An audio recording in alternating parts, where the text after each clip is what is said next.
যাওয়ার আগে ফেরত দিতে চাইছিলাম।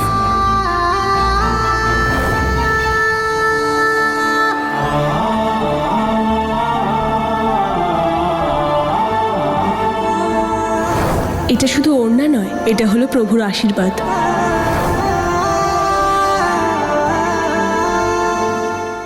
আমাকে ঠকিয়েছে বাবা। ও আমার সাথে কোনো বিয়ে টিয়ে করেনি। ওই সব কিছু বিয়ের নাটক ছিল বাবা। আর আর জানি না কেন বীর আমার পাসপোর্টটাও পুড়িয়ে দিল বাবা। বুঝতে পারছি না ওর কি এমন হলো যে ও আমার সাথে এরকম করলো।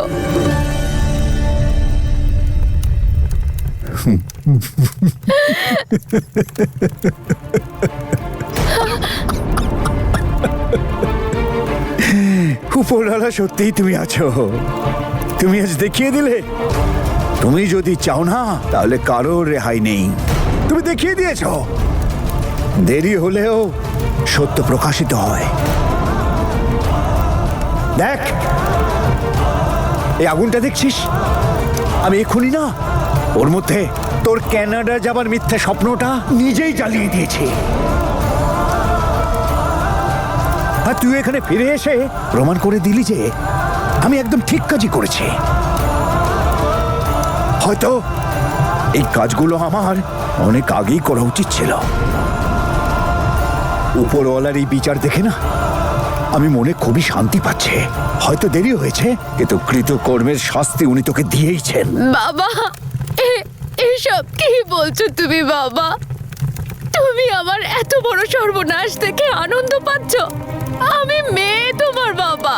মেয়ে? কিরকম মেয়ে?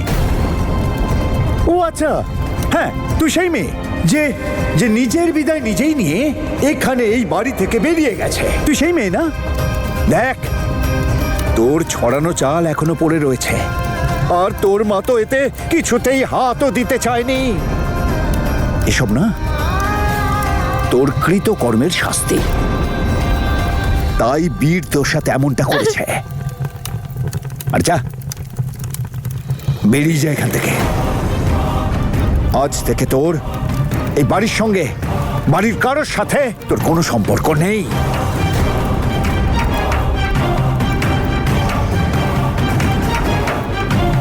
আর যদি সামান্য লজ্জা অবশিষ্ট থাকে তাহলে ভুল করে ওই গ্রামে আর ফিরে আসিস না জেসমিন। বাবা বাবা প্লিজ বাবা।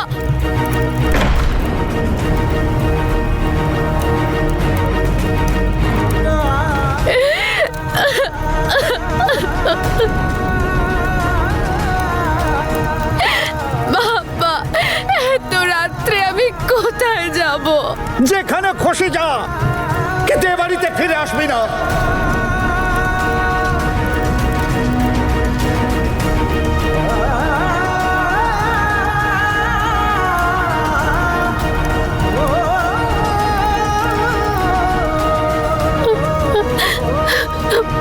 বাবা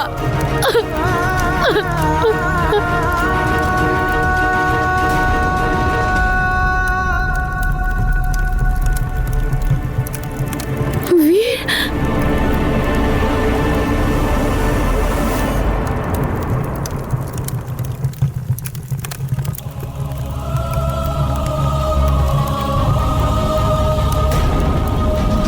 আজ থেকে আমার জীবনে তোমাদের আর কোনো জায়গা নেই।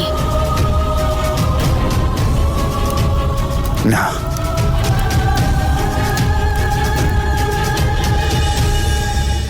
আমি আটকাবো না ওকে। এ উপরওয়ালা এই বাবাকে ক্ষমা করে দিও, ক্ষমা করে দিও এই পাপ কাজ আমার। কিন্তু জেসমিনকে আমি কখনো ক্ষমা করব না। কিন্তু বীর বীর এইরকম কাজ জেসমিনের সাথে কেন করলো? ও তো জেসমিনকে খুবই ভালোবাসতো, আর ওকে ছাড়া অন্য কিছু ভাবতে পারতো না। কিন্তু এসব কিছু কিভাবে?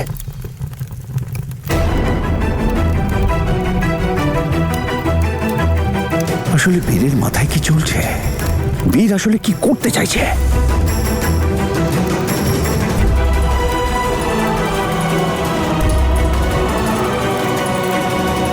বলে একটা কথা আমি আমি কাকে বলবো?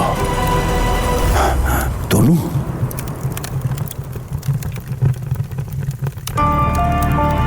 তনুকেও আমি এসব বলতে পারবো না।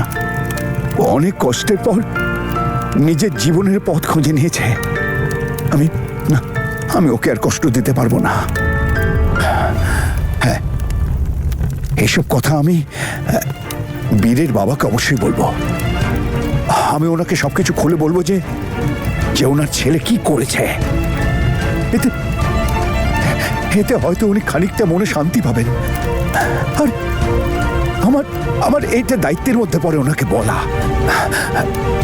আমি আমি ওনাকে অবশ্যই জানাবো। হ্যাঁ,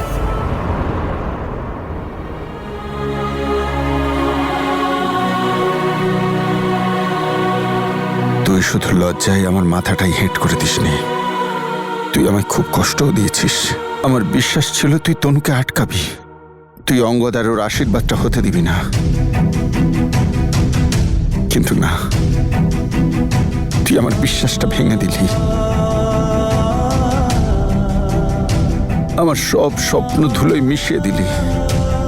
এটা তুই ঠিক করলি না বীর, একদম ঠিক করলি না।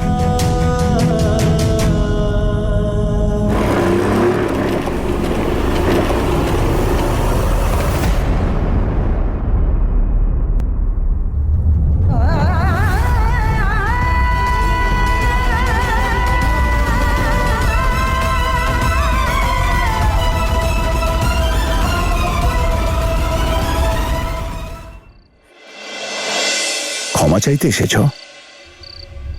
কি বিষয়ে? তনুর জীবনকে নষ্ট করার জন্য নাকি জ্যাসমিনের? তোমার মনে তো ভালোবাসার ঝড় বয়ে যাচ্ছিল না? জ্যাসমিনের ভালোবাসায় তো অন্ধ ছেলে। ওকে বিয়ে করতে উচিত অনুচিত তুমি কিচ্ছু ভাবোনি, না নিজের কথা ভেবেছো না পরিবারের কথা। যে জ্যাসমিনের জন্য তুমি কিনা সব শেষ করেছো, সব নষ্ট করে দিয়েছো, যে জ্যাসমিনের জন্য তুমি আমার ওই নিষ্পাপ মেয়ে তনুকে ছেড়ে দিয়েছো, আজ সেই জ্যাসমিনকে রাস্তার মাঝে ছেড়ে দিয়ে এসেছো। আমার দুটো মেয়ের জীবন নিয়ে কেন তুমি এভাবে খেললে? আসলে কি করতে চাইছো তুমি বলো? কেন করলে সব? আর এখন এখানে কেন এসেছো?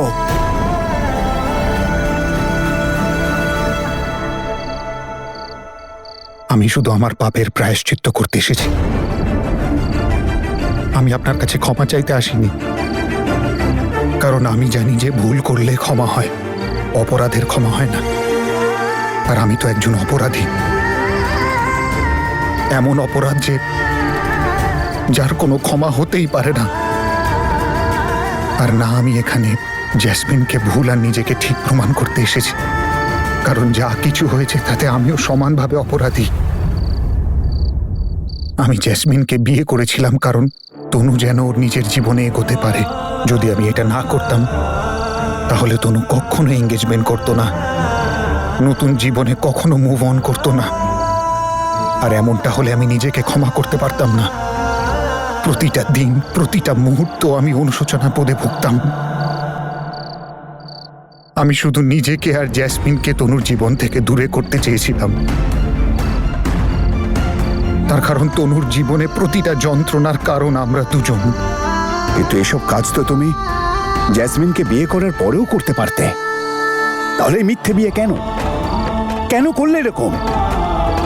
আমি জ্যাসমিনকে বিয়ে করতে চাইছিলাম না।